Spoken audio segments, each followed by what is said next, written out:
शुरुआत आज की सबसे बड़ी खबर से। गुजरात और महाराष्ट्र के पास समंदर में बड़ी हलचल है। तूफान निसर्ग अब तट से कुछ घंटे की दूरी पर है। पहले ही दोनों राज्यों में कोरोना बड़ी मुसीबत बना हुआ था और अब तूफान का नया बखेड़ा।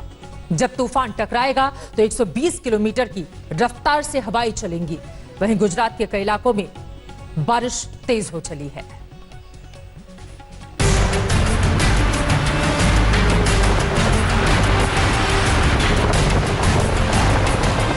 अभी बंगाल और ओडिशा में आए चक्रवाती तूफान अम्फान की तबाही से निपट ही रहे थे कि अरब सागर में एक और बवंडर उठ खड़ा हुआ है। समंदर में हवाएं तेज हो रही हैं। कोस्ट गार्ड मछुआरों को तुरंत समंदर से बाहर निकलने की चेतावनी जारी कर रहे हैं। लगातार बारिश और मौसम खराब होने के कारण समुद्र तूफान की आशंका है, इसलिए आपको सभी जल्द से जल्द अपनी बोट हार्बर की ओर ले जाएं।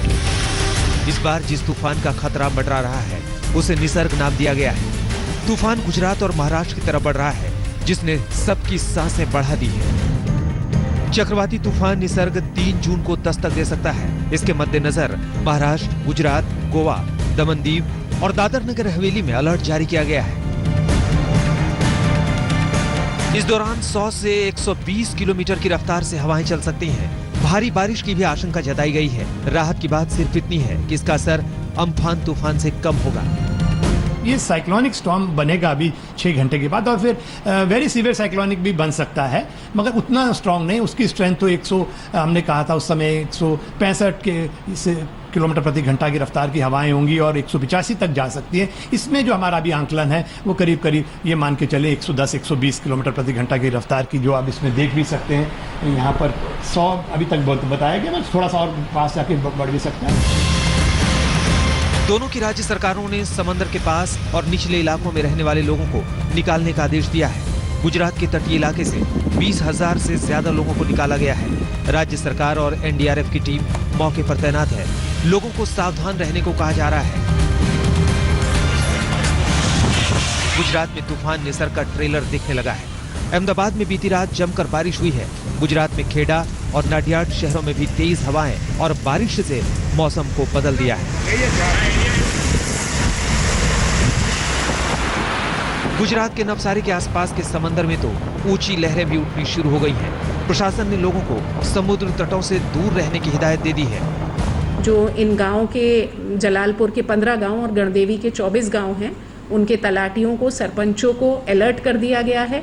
लाइजन ऑफिसर्स की अपॉइंटमेंट कर दी गई है, जो ये आइडेंटिफाई करेंगे कि कहाँ कहाँ असर होने की शक्यता है, किन लोगों को शिफ्टिंग करने की ज़रूरत है। वो सब सर्वे करके जैसा ज़रूरियात होगी उस हिसाब से शिफ्टिंग की कामगिरी की जाएगी। मौसम विभाग के मुताबिक दमन दीव और दादर नगर हवेली में तूफान का असर सबसे ज्यादा रहेगा। दक्षिणी गुजरात के इलाकों में भी तूफान का असर ज्यादा होने की आशंका जताई जा रही है। अहमदाबाद से गोपी घांगर और मुंबई से विद्या और सौरभ बख्तानिया के साथ आज तक ब्यूरो। समंदर से दूर रहने की चेतावनी जारी की गई है। वैसे सिर्फ गुजरात ही नहीं, मुंबई और उसके आसपास के इलाके और जिलों में भी तूफान का खतरा है। कल दोपहर तूफान के टकराने की चेतावनी है। तूफान महाराष्ट्र के रायगढ़ के हरिहरेश्वर, अलीबाग और दमन के बीच टकरा सकता है।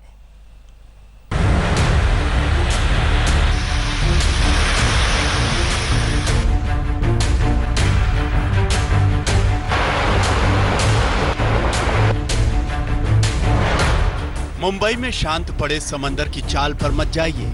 ये तूफान से पहले वाली शांति है। एक तरफ मुंबई में कोरोना से जबरदस्त जंग, तो दूसरी तरफ तूफान की आहट। इस नई मुसीबत से मुंबई की सांस अटकी हुई है। आशंका है कि यह तूफान का असर मुंबई और पालघर पर दिखेगा। अरब सागर पर बना कम दबाव का क्षेत्र अगले कुछ घंटों में चक्रवात का रूप ले लेगा। फिलहाल यह मुंबई से 450 किलोमीटर दूर है। कल शाम या दोपहर तक इसके तट से टकराने की आशंका है। हवा की रफ्तार 120 किलोमीटर प्रति घंटे रहने की संभावना है। मुंबई में बारिश का आगमन हो गया है और ये इस वजह से हो रहा है क्योंकि साइक्लोन निसर्गा अब सिटी के धीरे धीरे करीब आ रहा है। आईएमडी के प्रेडिक्शंस के हिसाब से अगर अलीबाग में, मुंबई के अलीबाग में अगर साइक्लोन निसर्गा ने कल दोपहर या सुबह तक लैंडफॉल किया तो ये महाराष्ट्र का रिकॉर्ड हिस्ट्री का सबसे पहला साइक्लोन हो। मुंबई के अलावा ठाणे, नवी मुंबई, पनवेल, कल्याण, डोंबिवली, मीरा भयंदर, वसई विरार, उल्लासनगर, बदलापुर और अंबरनाथ जैसे इलाकों में तूफान का असर देखा जा सकता है। इसके साथ ही रायगढ़ और पालघर में भी तूफान का असर दिखेगा। सारी तैयारियां पूरी हैं। लगभग 10 और 21 टीमें एनडीआरएफ की दोनों राज्यों में तैनात हैं और करीब 10 और टीमें रिजर्व में रहेंगी। मुंबई, ठाणे के साथ पालघर में भी रेड अलर्ट जारी कर दिया गया है। एनडीआरएफ ने मोर्चा संभाल लिया है। महाराष्ट्र में एनडीआरएफ की 16 टीमें तैनात कर दी गई हैं, जबकि 7 रिजर्व में हैं। मछुआरों को समंदर से वापस बुला लिया गया है। लेकिन खतरा तूफान से ज्यादा कोरोना के बीच तूफान आने का है। कोरोना के मरीजों को सुरक्षित स्थानों पर शिफ्ट किया जा रहा है। विद्या और पंकज उपाध्याय के साथ सौरभ बख्तानिया, मुंबई आज तक। नमस्कार, मैं हूं अंजना ओम कश्यप। हमें उम्मीद है ये वीडियो आपको पसंद आया होगा। लेटेस्ट खबरों के लिए यूं ही देखते रहिए आज तक और इस वीडियो के पसंद आने पर लाइक, शेयर एंड सब्सक्राइब करना ना भूलें।